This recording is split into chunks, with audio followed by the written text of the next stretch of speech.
Kom here with Studio Sweat On Demand, and I am here with one of the most popular Studio Sweat On Demand trainers, and her name is Jess N. We are here today to talk about the obsession with calorie burn that we've been seeing and that we've even felt and experienced ourselves as a measure of what makes a good workout or what makes a killer workout.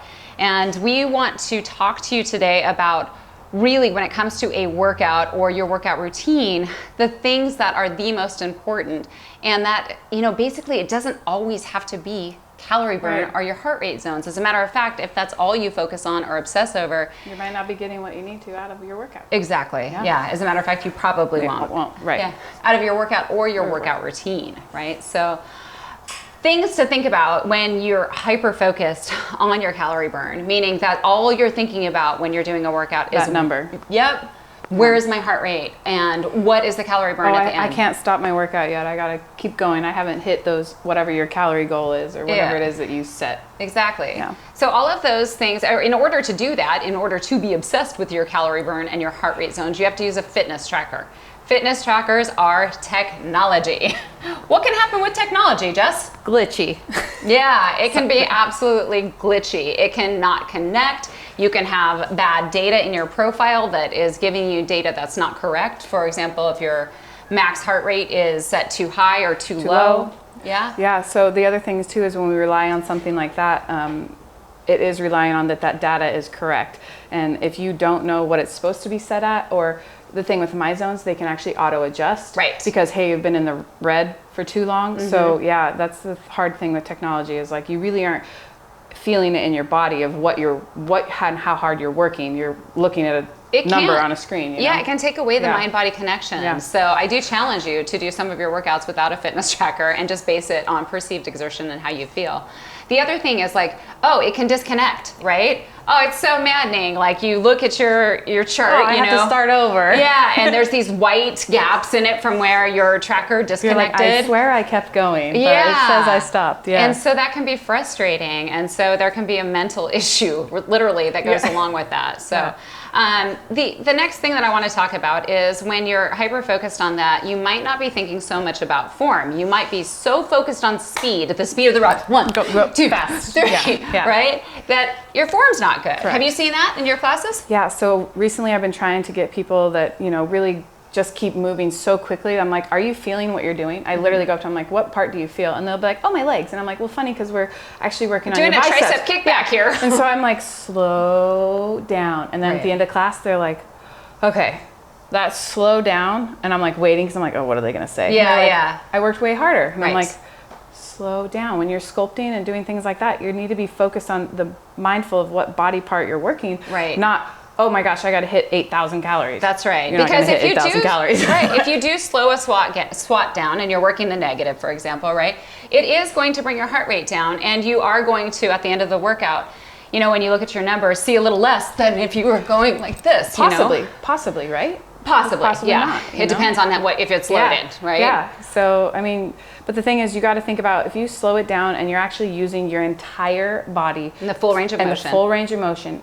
You're going to feel it more now, later. What I'm trying to say is that when you're slowing it down, you're building more of that lean muscle mass. And lean muscle mass is going to burn more fat, which the less fat you have, or the more muscle you have, the less fat you have, ideally, so that's what I'm trying to say. Yeah. So slow it down. There's this age-old argument also that I want to talk about. What do I do first, my cardio or my strength training, if I'm going to do it, in the same workout or, within the same hour or so? So what do you do first? Well, a lot of people are like, oh, cardio kills gains, bros, what everyone always says, which is not true. We've been discovering is that weights first. Generally, most personal trainers that know what they're doing are going to tell you that you should do your strength training first. But, it doesn't have to be so black and white. You can mix it up. For example, if you think about a Studio Sweat spin sculpt workout, one workout, we might be doing all of our cardio first and then the strength training at the end. The next one, we might be doing, warm up off the bike, and then we're doing the sculpt, and then we're hopping on the bike. back and forth. So right. we purposely try to, format these classes so that it is a mix of things. So you're not just starting with your cardio, you're not just starting with your sculpt. Yep. You're getting that body moving, ready for those functional movements. Right. I will say, if you are doing some heavier lifts or lifts that really require focus on form, you don't want to burn out your legs before you do that. So if you're going to do a heavy goblet squat, don't burn out your legs before you do it, right? And spinning can burn out your legs. Running can burn out your legs.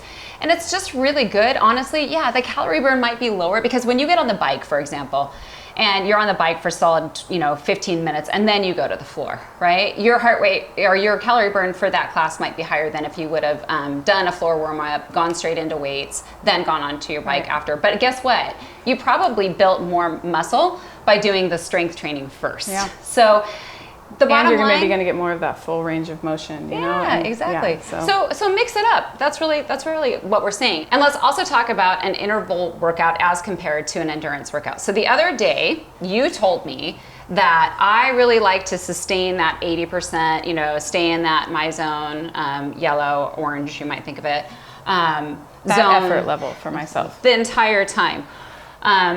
And that's on great. Some days. On some days, yeah. When you do that and the 60 minutes, if it's a 60-minute workout is done, you might see a nice 600 calorie burn, right? Now, let's say that you do an interval workout. In an interval workout, you're going to spike into those higher fat burning zones, and it might not be the red, and that's okay. The higher fat burning zone is that 80% up. That is your higher end fat burning zone. So it doesn't have to be in the red. Right, exactly. Yeah. That's true. Yes. And then you drop back down, you drop your heart rate back down into the blue, 60, green, 70% to recover. Breathing. For your next burst, right? Yeah. So because of that, because the calories associated with the zone are where you get the total calorie burn, when you're in those lower zones, you're going to see less of a calorie burn show up at the end of the workout, right? Does that mean that it wasn't a killer workout because you dipped and peaked and dipped and peaked? No, because honestly, from a cardiovascular standpoint, you're going to be asking for a lot of demand on your heart. Yep. So when you bring it up high and you're really going, and then you drop down, that recovery, coming back down and having your heart go, I feel good, okay. It's a recharge. And then ask for it again. Yeah. Your heart is it's a muscle. Your heart is a muscle. We got to remember that. Your heart is a muscle. So as soon as you ask of a lot of it, and then you let it relax, and then you ask a lot of it, what are you doing? You're building that muscle. But at the end, remember, that calorie burn number is not going to be as high as if you just sustained that 80 to 85% max. But I guarantee you're going to walk around a lot stronger because you're like, oh, snap, like I have you take your fitness to the next level. Yeah, you do. Different. That's how you take your fitness to the next level. Another thing is when you're doing that interval training, you get that Epoc effect. Raise your hand if you know what Epoc means. Okay, I'll say it. Okay, you're the only one. Excess post oxygen consumption. That means your body is going to have to work harder. It's going to need that oxygen throughout the day after your workout's over. So let's say that I wore my heart rate strap, my damage tracker, because I'm so obsessed with it, and I wore it all day long after an interval workout. Let's say it might say, in this whole day, you burned your body, whether it was at resting state, working state, whatever, you burned 1,500 calories, okay? If I were to do... And is that after a day like that you worked out, or are you that saying I did an this interval is workout? So you did it. Okay. I did an interval workout. It might say 1,500. Let's say the next day I did an endurance... And okay, at the end of my interval workout, it said I burned 400 calories. 400 calories, that's kind of disappointing. No, because if you look at the whole day, 1,500, right? Now let's say the next day I do an endurance workout and it says I burned 550 calories. Yeah, score, killer workout, right? But it was a steady state workout. Keep my heart rate strap on all day long, it's probably going to say I burned more like 14 to 1450. So you got to think bigger picture. But because I did that interval workout, when I'm looking at the entire day and what's required of my body to handle that interval workout that I just did, overall I burn more. Overall fitness routine, that's something that you guys have to think about. Should you always be so obsessed with your calorie burn that you don't do yoga or Pilates, for example? Because are you going to hit those higher calorie burn zones when you're doing yoga? No. Sometimes. But you should absolutely incorporate them. Yeah, Pilates especially. When you're doing Pilates, you're prone, you're supine, you're on your back, you're low to the ground, your heart rate's not going to beat as quickly. Right. Doesn't mean you shouldn't do them. The benefits of stacking your workouts and mixing up your workouts are amazing. On Studio Sweat On Demand, we have workouts that are short as 5 minutes, as long as 3 hours. You can take any of those workouts that you can find in our library and put them together. Do a 5-minute ab and core, followed by a 10-minute sculpt. Yeah. Followed by a 20-minute hit cycle. Or body weight. We have body weight stuff too, you know? So it's just not necessarily saying, oh, there's my 60-minute sculpt for the day. All right, you guys, last thing. When you're wearing a fitness tracker, or when you're using a fitness tracker, I just want you to know it's not going to change your overall behavior. I wish it would, but it's just a device. It's not going to give you the motivation that you might need. It's not going to talk back to you like a trainer would. Right. You need to have more tools in your toolbox than just your fitness tracker. I want you to be thinking about just like the other things that you can do to gauge the success of your workout or your workout routine. Things to think about are body fat. Body fat percentage. Are you know, a lot of people say BMI. I'm not a huge fan of BMI. I'm not. It's an old, outdated. It's an outdated system. So knowing your body based on fat one percentage. body type, and that's not the thing. How do you feel? How do you fit in your clothes? So How do you know? Those are that's something that's very important. So your body fat percentage. How are you sleeping? Sleep, 100%. But if you sleep vital. well, you know that you probably have a pretty good workout routine, more than likely. Yeah. Those are it's the Because you're least tired. You're ready to go to bed. It's not like you got all this energy from your workout and stuff. Yeah. And then Yeah. the next thing, gains in strength. Are you continuing to make gains when it comes to your strength, or at least maintaining your strength?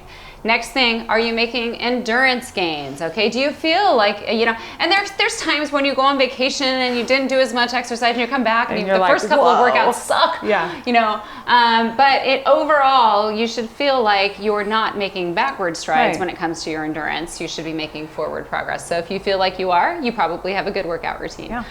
Next thing, how's your mobility, your range of motion, your flexibility, right? And as we age, it's imperative as well that we still have all of that flexibility, mobility. A lot of times we lose that, you know, range of motion, and then that's when people have hip fractures. There's all kinds of things that happen as we age that maybe if we had a little bit more mobility and able to move those joints in, you know, the planes that our body functions in. But if you're just focused on calorie burn and you're not taking the time that maybe if you only have an hour, joints, should you probably be spending at least 10 of it working on your mobility? Yeah. I mean, you got to think about building that into your routine. So if you're obsessed with calories, that's a little bit hard.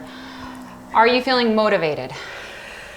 Right? Yeah. Are you feeling motivated? If you're not, maybe it's because, again, you're hyper-focused on that calorie burn. And then the last thing, guys, is how do you feel when your workout's over? Do you feel good? Do you feel happy? It doesn't have to feel like you slayed it every single time. Do you feel good?